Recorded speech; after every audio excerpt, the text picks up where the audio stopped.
Assalamualaikum warahmatullahi wabarakatuh. Waalaikumsalam warahmatullahi wabarakatuh. Bismillahirrahmanirrahim. Alhamdulillahi rabbil alamin. Wal aqibatu lil muttaqin. Wala udwana illa 'alal zalimin. Wassalatu wassalamu ala asyrafil anbiya wal mursalin Sayyidina wa maulana Muhammadin khatamin nabiyyin wa ala alihi wa sahbihi ajma'in, amma ba'du. Subhanaka la ilma lana illa ma 'allamtana innaka antal alimul hakim. Rabbi shrah li sadri wa yassir li amri wahlul 'uqdatam min lisani yafqahu qawli. Allahumma ja'alna mimman yastami'una al-qawla fayattabi'una ahsana. Amin ya rabbal alamin. Para sepuh bini sepuh jajaran ketakhiran Masjid Al-Ma'arif, para pecinta majelis kesayan ingkang sedayanipun sangat kula hormati rahimakumullah. Alhamdulillah, bersyukur kepada Allah di mana pada malam hari ini kita sudah berada di bulan Shafar, ya? Di bulan Shafar. 1 bulan lagi kita akan kedatangan bulan kelahiran Kanjeng Nabi Muhammad, yaitu Rabiul Awwal. Kita sudah berada di dalam bulan Shafar. Bulan Shafar ini ada yang meyakini bulan apes, ya. Orang itu tergantung apa yang dia yakini, ya. Karena Allah mengatakan ana inda dhanni abdi bi. Aku menurut prasangka hamba. Nek prasangka kawin bulan Shafar apes temenan. Rasulullah itu menikah dengan Sayyidah Khadijah bulan Shafar. Tapi tidak apes, gitu kan? Tergantung. Makanya hati-hati kalau sugesti, kita punya prasangka, hati-hati. Makanya selalulah berprasangka baik. Kalau orang selalu berprasangka baik, keluarnya hasilnya pasti baik. Karena Allah yang mengatakan. Jadi bergantung kepada kita. Bulan Shafar.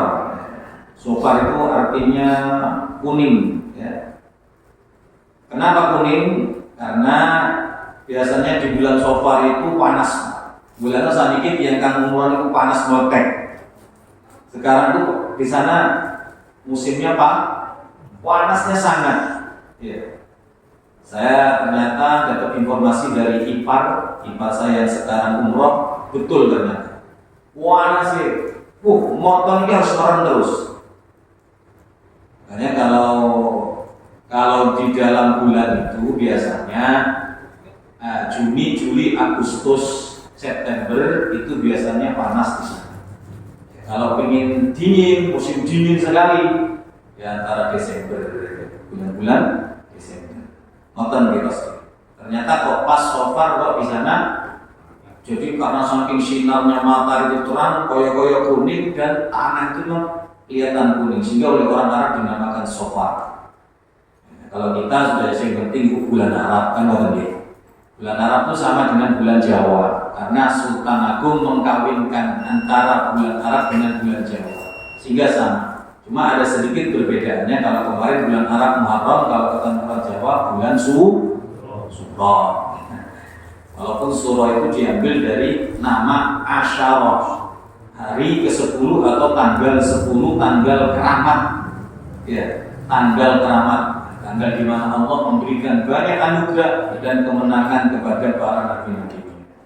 Oleh orang Jawa diambil nama Suro, sehingga 1 bulan itu dinamakan bulan Suro. Padahal Suronya itu tidak ada di tanggal 10. Itu saking hebatnya nama hari Asyura. Padahal kalian apa? Tahlil, gitu. Tahlil saking istimewanya dari Yasin, Kulhu sampai Allahumma sholli ala habibika kabeh disebut kan gitu kan. Wis marek tahlile. Marek wis maca Allahumma itu pun juga dinamakan tahlil. Padahal tahlil itu satu arti daripada kalimat la ilaha illallah. Asal bahasanya halala yuhallilu tahlilan. Kalau katanya orang Nasrani, haleluya. Haleluya itu la ilaha illallah, itu dulu. Mereka sudah mendualismekan dengan menganak-tuhankan manusia. Tapi haleluya masih dibaca, Pak. Itu asli, itu bahasa Ibrani diambil dari pecahan kalimat halala yuhallilu tahlilan. Saking hebatnya kalimat la ilaha illallah ini, tahlil atau tahlilan itu semua ulhunya, al-falaknya, an-nasnya, istighfarnya, la ilaha illallah itu sendiri sampai Allahumma sholli ala habibika disebut tahlil. Begitulah pengaruhnya kalimat tahlil.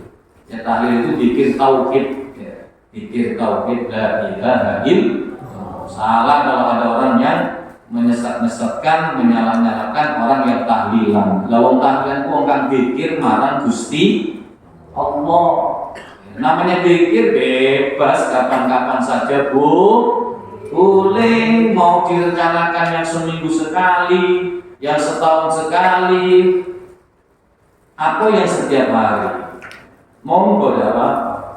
Karena memang tidak dibatasi yang namanya tahlilan itu. Zikir la ilaha illallah. Tujuannya apa? Membiasakan diri supaya terbiasa dengan kalimat tersebut sehingga menjadi kebiasaan. Karena kebiasaan itu akan mengikuti sampai akhir hayat kita. Kalau ada orang muda mengucapkan la ilaha illallah, berarti memang sepanjang hidupnya dia nggak jauh daripada kalimat la ilaha illallah. Karena wong ahlu sunnah itu tidak cukup zikir khusus tahlilan, ba'da sholat yo diwoco. Gitu. La ilaha illallah. Ada yang diem, la ilaha illallah. Macam-macam Pak G. Kalangan kita ini macam-macam. Mungkin dengan di masjid lihat macam-macam orang begitu. Ada gitu, la ilaha illallah, la ilaha illallah, illallah. Ada gitu. Cuma jangan sampai ibadah lowok. Boleh, ya. Allah, ya. Allah. Ada yang la ilaha illallah. Ada yang dipanjangkan la ilaha illallah. Bunyinya dimasukkan di hati supaya punya rasa, ya, muncul rasa zikir kepada Allah tanpa menyebutnya. Dia bisa merasakan hadirnya Allah di dalam kehidupannya. Ada orang yang misalnya tidak zikir tapi hatinya merasa selalu bersama Allah. Ada pelajarannya itu. Ya. Itu ada pelajarannya, ada gurunya. Ya, artinya selama itu gerakan alamiah. Kadang-kadang orang itu gerakan mengikuti apa yang dirasakan jiwa. Ya. Macam-macam. Seperti sikap gerakan orang yang mendapat nikmat kan berbeda-beda. Ada yang nangis, bukan nangis karena dipukul, enggak, karena terharu. Ada yang jingkrak, alhamdulillah, seperti senangnya Abu Lahab ketika lahirnya Nabi Muhammad. Abu Lahab jingkrak, senang. Monggo acara orang Islam, alhamdulillah, aku diponakan. Wah, dulu kan punya anak laki, punya ponak laki itu bangga keluarga itu. Dulu. Makanya Abu Lahab itu diriwayatkan di dalam kitab Sahih Bukhari, beliau itu setiap hari Senin tidak disiksa oleh Allah gara-gara apa? Gembira dengan lahirnya Nabi Muhammad. Padahal belum tahu kalau Nabi Muhammad itu akan menjadi nabi. Cuma gembira lahirnya Nabi Muhammad itu dikasih hadiah sama Allah. Saben pendak dinten Senin Abu Lahab boten disiksa. Itu di Sahih Bukhari itu. Iya.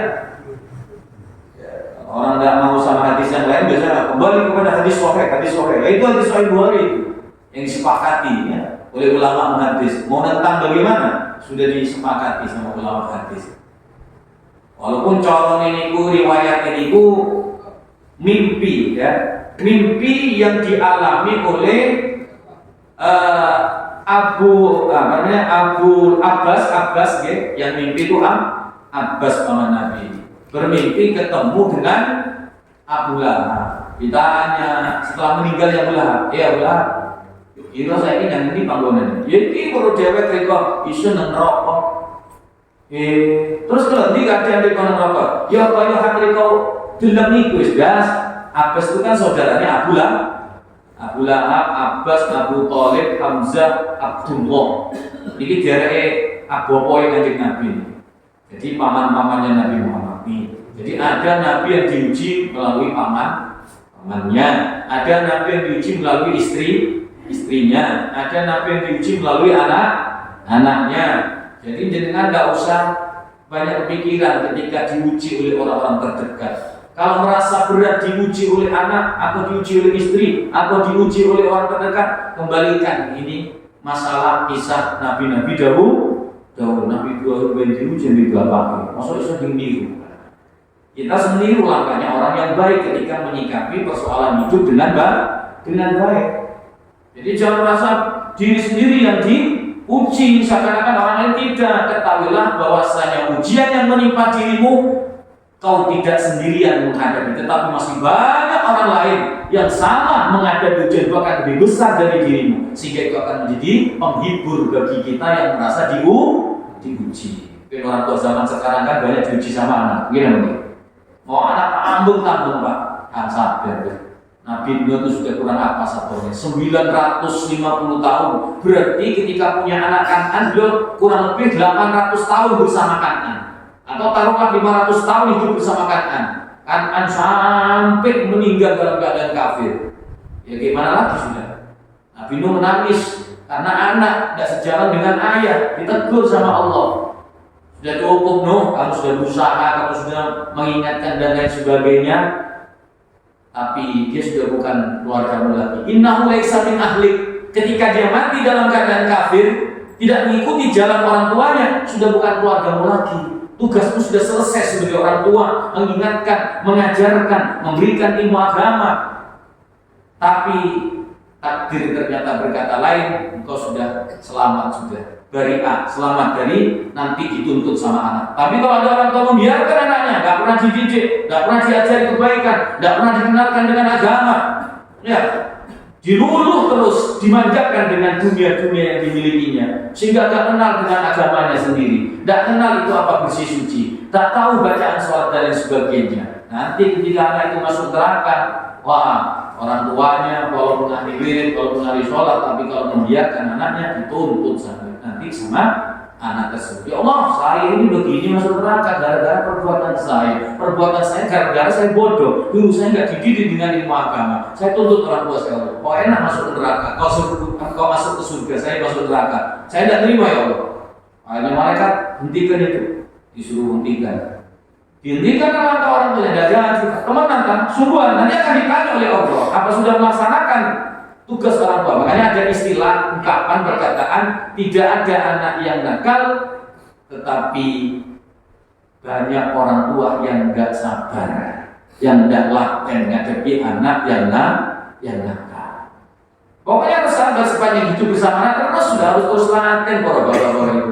Walaupun nanti mungkin naudzubillah udah Islam, akhirnya tidak sejalan dengan kita masuk ke kanan, dia ke kiri. Ya sudah, bari'ah seperti Nabi Nuh itu tadi.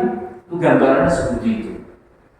Oleh sebab itu, mudah-mudahan dengan barokahnya majelis ini, anak kita, keturunan kita dijaga oleh Allah Subhanahu wa Ta'ala dari terjumus atau tersesat atau disesatkan di jalan yang tidak sama dengan jalan kesolehan orang tuanya. Amin ya rabbal alamin. Para bapak, para ibu, biar tak terlalu panjang lebar, langsung saja. Ini sekarang kita mulai ngaji kitab, sampai sakwati, sampai khatam. Kita sudah mulai ngaji kitab. Kitabnya Risalatul Mu'awanah. Di sini ada sekelumit fikih, ada akidah, ada tasawuf. Ada tasawuf.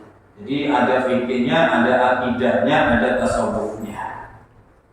Jadi untuk apakah yang terkait dengan amaliyahnya kita sehari-hari. Ya, ini khusus untuk amaliyah sehari-hari berkaitan dhahiran wa batinah. Yang nyusun ini adalah seorang wali besar, kekasih Allah, Al-Imam Al-Habib Abdullah bin Alawi bin Muhammad Al-Haddad, Shahibul Ratib, yang ratibnya dibaca di sini kalau hari Jumat. Beliau itu buta mulai umur 4 tahun, wakilah riwayat yang lain 6 tahun sudah buta matanya karena kena penyakit cacar. Tapi kebutaan beliau tidak menyurutkan semangat menuntut ilmu, belajar mencari ilmu, sampai beliau bisa hafal Al-Quran, bisa hafal kitab Ihya Ulumuddin. Yang pernah tahu kitab Ihya Ulumuddin, Mbak? Al-Quran kan satu kitab. Ihya Ulumuddin itu 4 kitab, tebelnya lebih tebel dari Al-Quran. Ini yang nyusun kitab ini hafal semua. Bayangkan ya, mata boleh buta, tapi ainul basirah, pandangan mata hatinya lebih tajam daripada mata dohirnya beliau.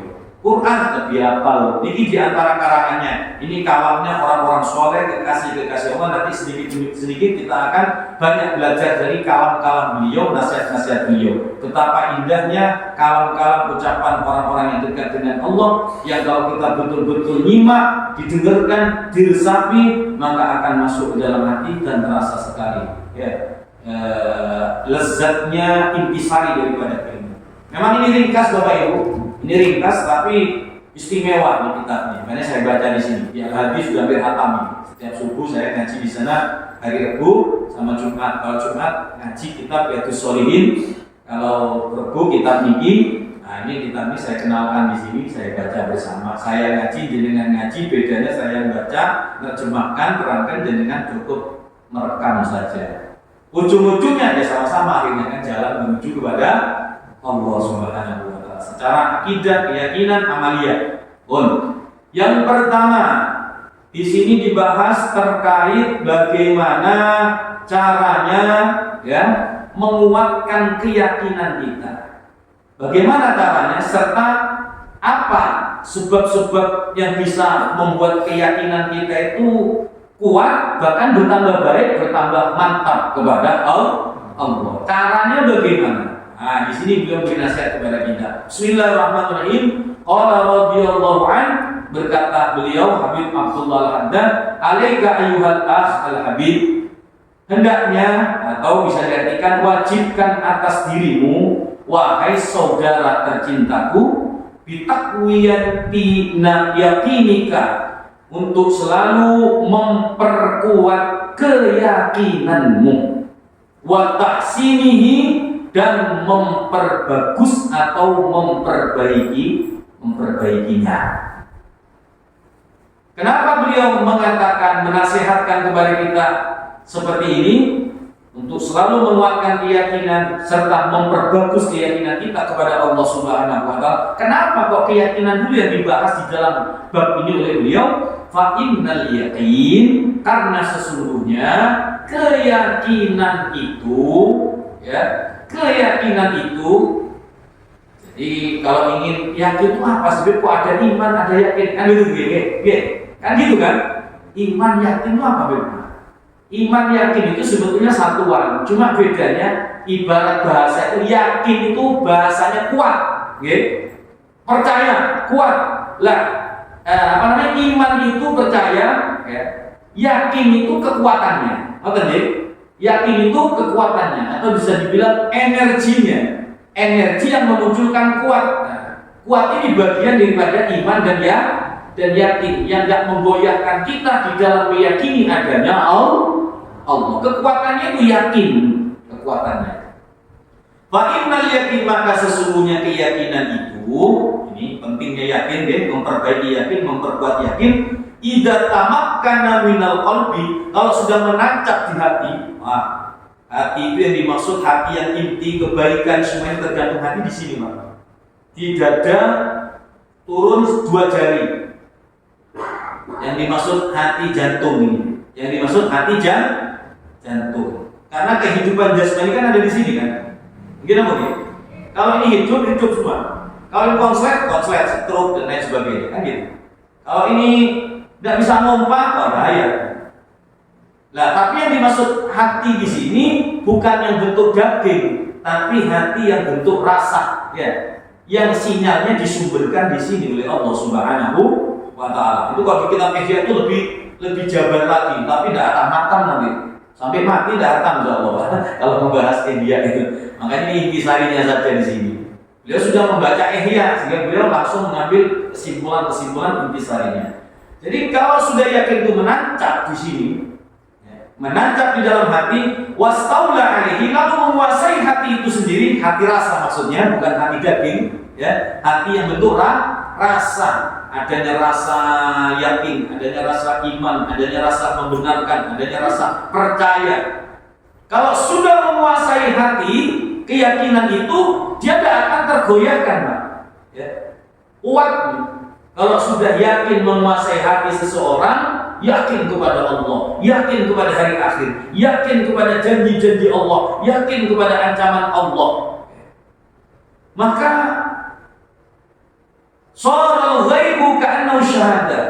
Sebab yakin yang menguasai hati seseorang tersebut sesuatu yang gaib.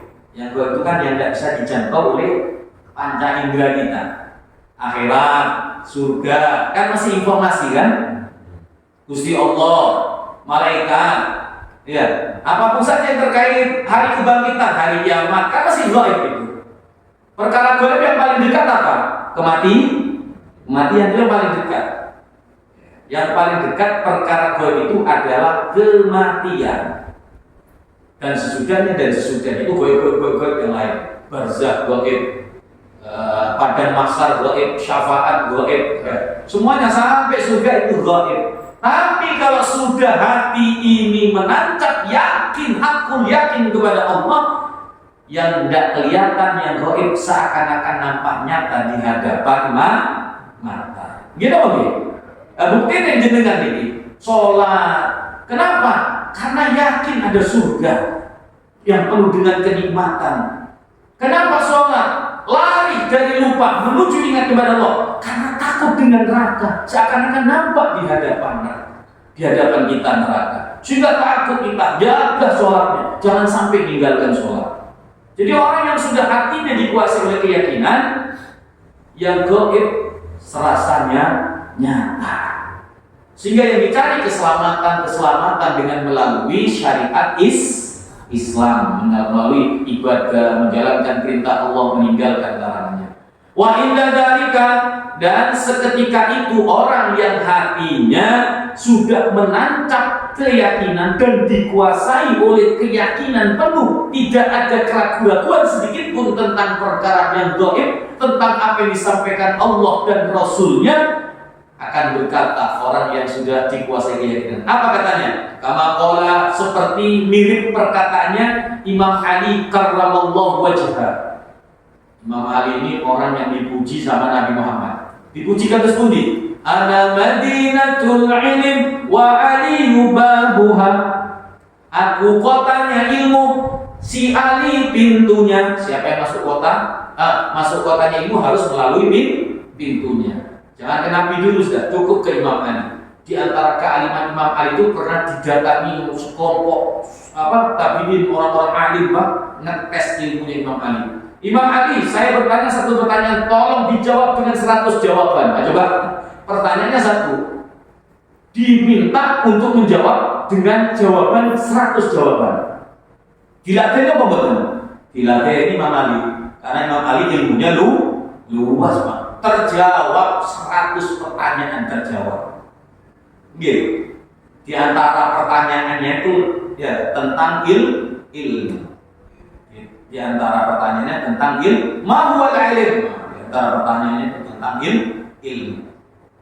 Beliau menjawab 100 jawaban. Yang terkenal di antaranya ya, al-ilmu afdalu minal mal. Ilmu itu lebih afdol dari harta. Satu, ini yang terkenal ini yang saya sampaikan. Wal ilmu yahrusuka. Jawaban yang kedua. Wal ilmu al-ilmu yahrusuka wa anta tahrusul mal. Ilmu kalau kau miliki akan menjaga dirimu. Gitu oke?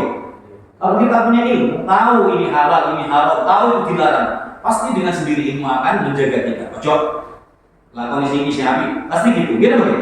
Pasti gitu.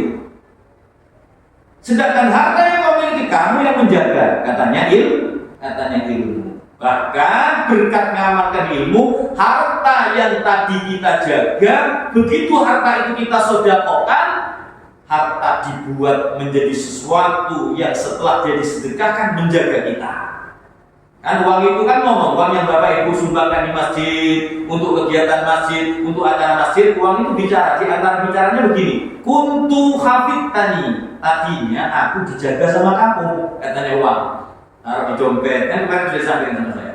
Taruh di bank, taruh di lemek, di lemari, supaya aman, supaya tidak hilang.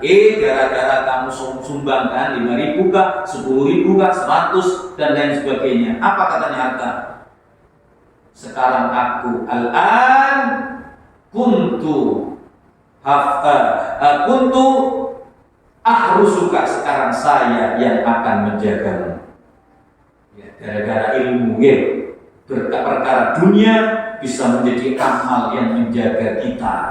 Apa? Menjaga dari sengatan terik panas matahari ketika berada di padang mahsyar, menjadi benteng dari jilatan api neraka, dan menjadi lampu penyinar di dalam kubur kita, bahkan akan menemani kita saat kita telah menuju kepada peradilan Allah Subhanahu wa Ta'ala. Jadi Imam Ali menjawab, banyak itu di antara yang terkenal dijawab. Ilmu yang rusuka wa anta tahrusul mal. Al ilmu mahkumun wa anta mahkumun alih. Kamu kalau punya ilmu, ini baru tiga, jawabannya tiga beliau. Ilmu yang akan menjadi hakim, penentu. Gitu begini. Kita ketika punya ilmu kan akan menentukan sikap. Pilih mau kemana? Kanan apa kiri? Surga apa neraka? Kebaikan apa keburukan? Makanya surga neraka itu dekat, lebih dekat daripada kulitnya kaki kita yang menempel di bumi ini, Pak. Mau surga lebih dekat, mau neraka juga lebih dekat. Tinggal ngomong, ngikuti, ya ikut, sudah. Pilihan ada pada diri kita. Makanya innallaha la yughayyiru ma biqaumin hatta yughayyiru ma bi anfusihim. Allah tidak akan merubah seseorang sehingga orang itu sendiri yang mau merubah dirinya sendiri dengan petunjuk-petunjuk Allah, petunjuk-petunjuk Rasulullah sallallahu alaihi wasallam.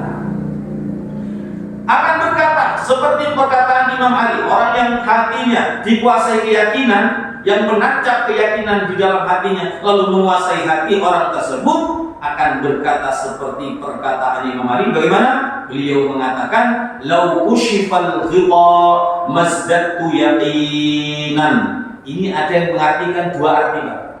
Tapi hasilnya sama nanti. Yang pertama ada yang mengartikan begini, seandainya kushifal ghita, kushifa ini kasyafa itu dibuka. Jadi takbir yang menutupi kita, menutupi pandangan mata sehingga kita itu nggak kelihatan apa yang dibalik takbir ini, kan gitu. Kan yang dibalik takbir ini, yang dibalik penutup mata dohir kita ini kan ini perkara gaib semua. Seandainya ini takbir, ghita penutup dibuka, lau kushifal ghita dibuka seret. Nah, maksudnya begitu. Seandainya dibuka singkat hijab yang membentengi, menutup pandangan mata dohir kita, seandainya dibuka sehingga kita melihat perkara yang baik, melihat mizan, melihat sirat, melihat malaikat dan lain sebagainya, masdatu yakinan, niscaya akan menambah keyakinanku. Niscaya keyakinan saya bertambah. Ini arti yang pertama. Tidak dibuka saja kita yakin. Gini lagi. Anda lihat kita ini kan sekarang kan, kalau kita diperlihatkan maksa untuk dihijab, Pak.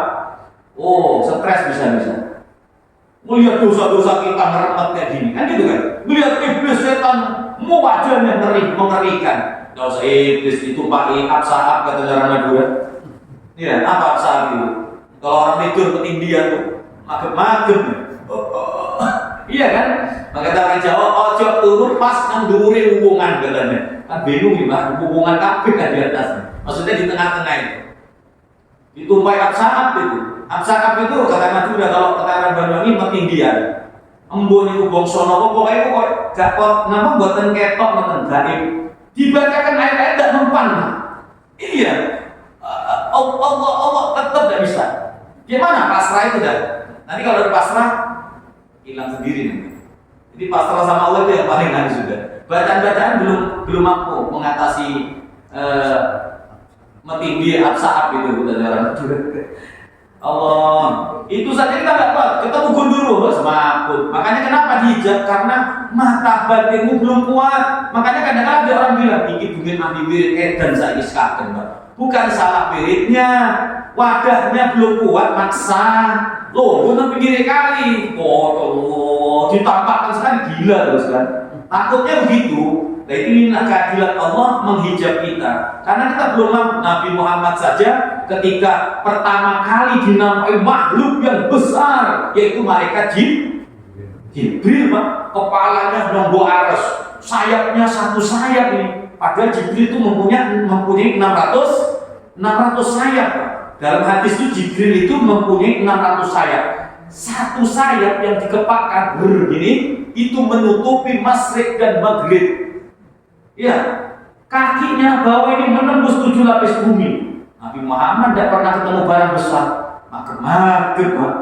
Kemikir sampai pulang beliau ke rumahnya. Apa katanya? Ngomong ke Siti Khadijah. Akhirnya turun ayat Dasiruni Zamiluni, turunlah ayat Al-Mudassir. Ya ayyuhal mudassir, hei yang lagi berselimut, katanya Allah. Kan gitu kan?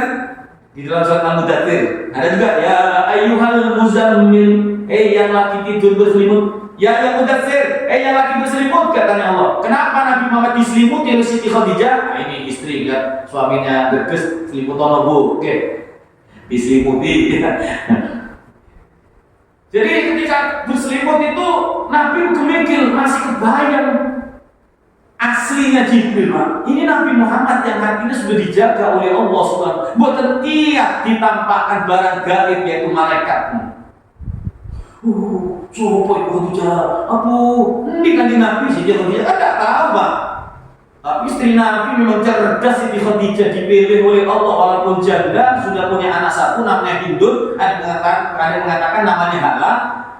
Tapi dia dipilih oleh Allah. Kenapa? Bukan melihat umurnya Siti Khadijah atau mungkin parasnya atau mungkin kayanya, tetapi ada mutiara, berlian, intan, permata, jiwa yang dimiliki oleh sehingga Khadijah dulu kubra.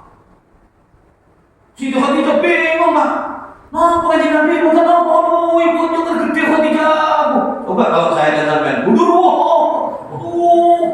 lari, Pak. Kebirin kita nih. Lu Nabi itu gitu.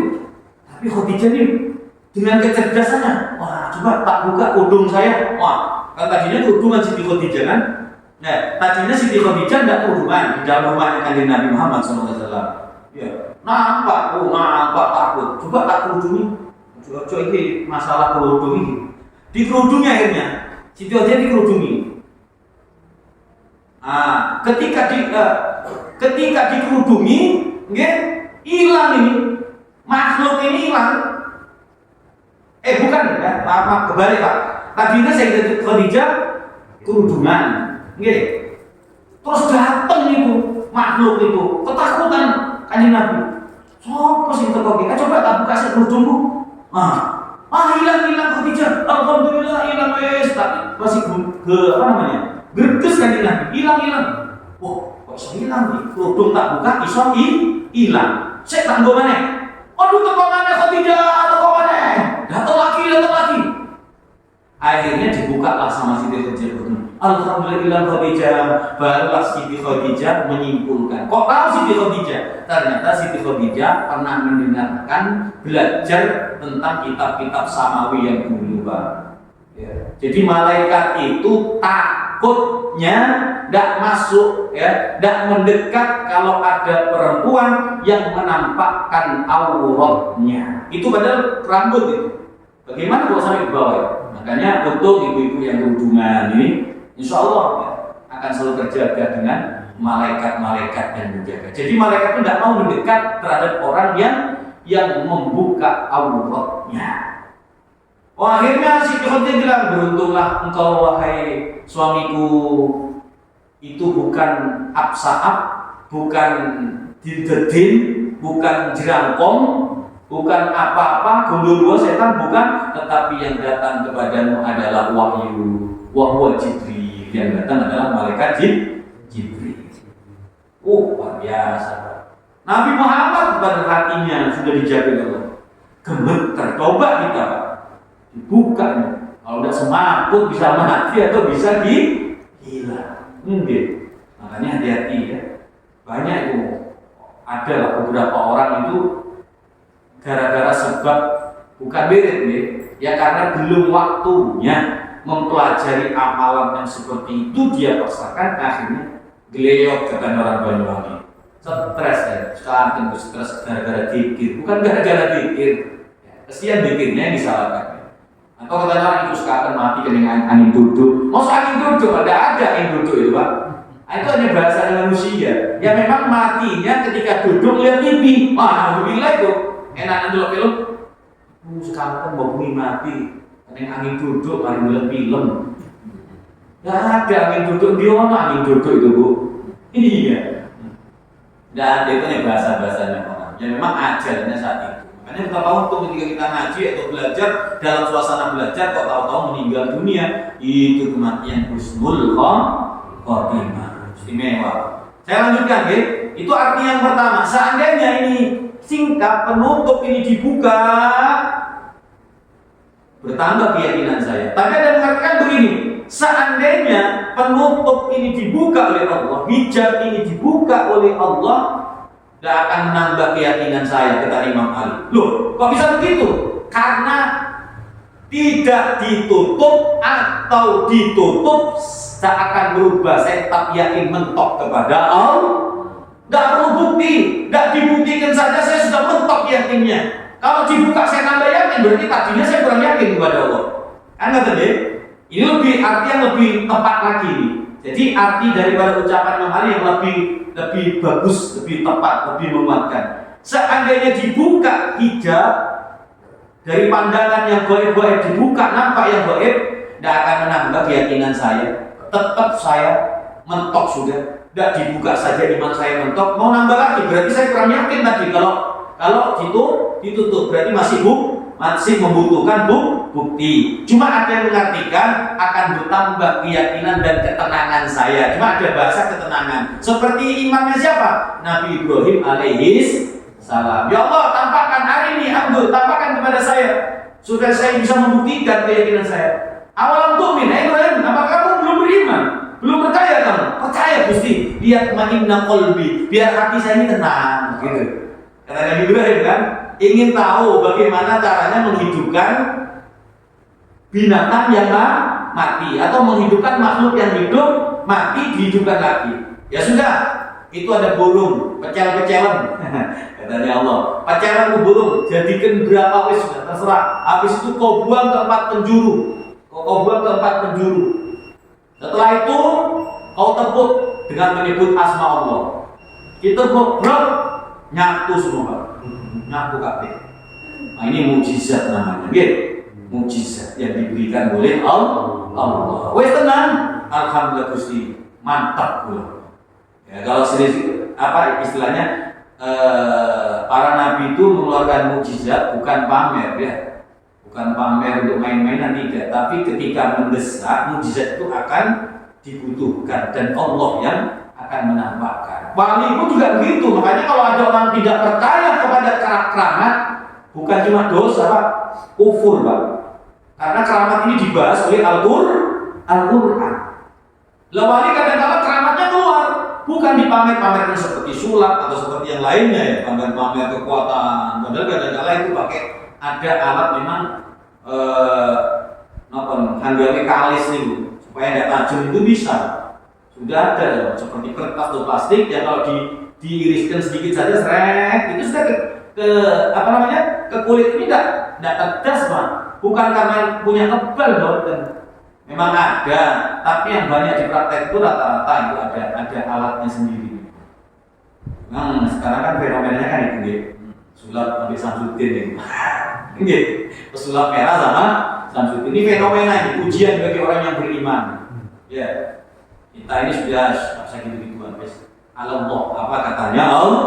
Dekatkan diri kepada Allah, amalkan sunnah Nabi, hias diri dengan akhlak yang baik dengan masyarakat, yang baik balas dengan yang baik, yang buruk balas dengan kebaikan. Insya Allah kau tidak akan punya musuh. Walaupun dalam kehidupan pasti ada ujian-ujian, Tapi kalau sudah punya ilmunya Rasulullah, insya Allah. Kalau datang kita sudah baik, ternyata datang, itulah yang disebut ujian sebagaimana Nabi Muhammad SAW. Orang yang sudah baik banyak ujian. Jadi arti yang bagus, kalau saya senang arti yang kedua. Lau kusyifal ghita masdaqtu yaqinan. Seandainya dibuka tabir hijab penutup mata saya, niscaya tidak akan menambah keyakinan saya kepada Allah. Kenapa? Karena yakinnya sudah mentok, tidak perlu bukti lagi.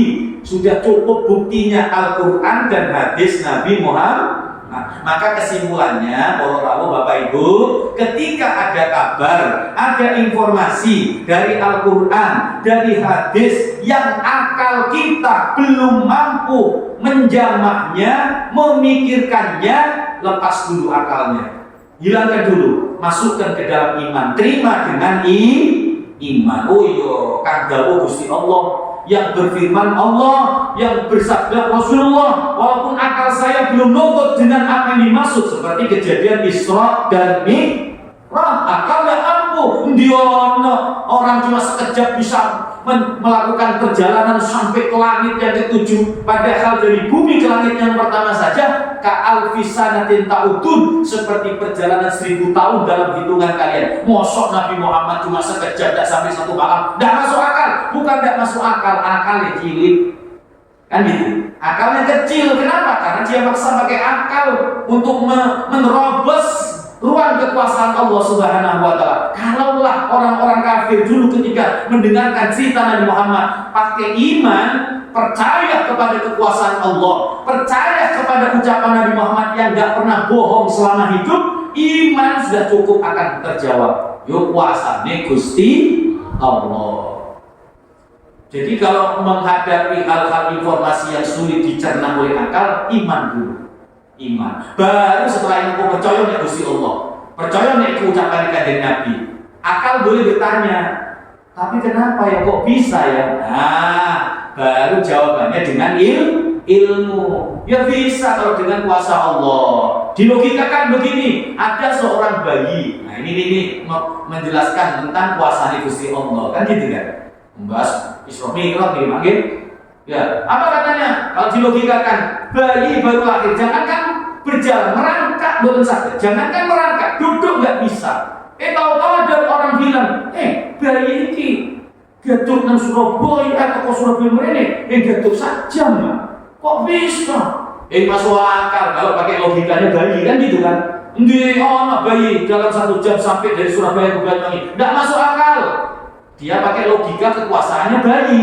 Ya jelas tidak bisa, lowong merangkak tidak bisa, jalan tidak bisa, apalagi bisa sampai ke Surabaya. Tidak masuk akal, jangankan 1 jam, 1 hari, jangan 1 hari, sepanjang hidupnya tidak kira sampai ke Surabaya. Tapi kalau pakai logika kekuasaan ibunya, ya digendong ambil mae, kan bisa numpak taksi ke bandara, dari bandara terbang ke Surabaya atau Surabaya ke Banyuwangi. Tidak usah sehari, 1 jam nyampe, kan gitu kan? Masuk akal kan? Atau banyak. Kenapa orang wudhu itu yang kentut bawahnya kok yang diusap? Iya kan? Ini nggak masuk akal ini Ustaz. Wah, perlu diakalkan nanti ini, perlu dilogikakan. Ya begitulah ilmu ya. Kapan-kapan nanti diterangkan ya. Kenapa kok perempuan itu sholat ketika haid tidak wajib sholat, kok puasa wajib? Nah kan gitu ya. Ada yang tanya begitu kan? Kok sholat tidak wajib dikodok, tapi puasa wajib dikodok. Kan ada yang berbicara begitu. Setan itu kan tercipta dari api, disiksa sama api kan tidak panas. Ini main akal-akalan, Mbak. Perlu iman nanti terangkan luas-luas, insyaallah kapan-kapan kita akan terangkan. Jadi ini yang pertama, hendaknya Rasul berusaha menguatkan, memperbagus keyakinan. Bagaimana pertanyaannya? Bagaimana cara memperkuat dan memperbagus keyakinan? Bisa dan gitu loh. Insyaallah pada pertemuan yang akan datang kita lanjutkan ya. Tolong saya diingatkan, hari ini ngajinya sampai ucapan Imam Ali, seandainya hijab itu dibuka oleh Allah, maka tidak akan menambah keyakinan saya, karena keyakinan saya sudah mentok. Dikasih bukti atau tidak tetap yakin 1000% kepada Allah. Begitu. Mugi terus menunjukkan manfaat. Insyaallah pertemuan yang datang kita akan bahas cara-cara menguatkan keyakinan supaya terus kuat dan bertambah baik. Ada Allah wa iyyakum ihdinas siratal mustaqim. Kula tumukaan kan sedaya ingkang hadir mugi barokah umurnya, keluarganya, hartanya, anak keturunannya soleh dan solihah, wafatnya matinya husnul khatimah. Walakum minkum wassalamualaikum warahmatullahi wabarakatuh.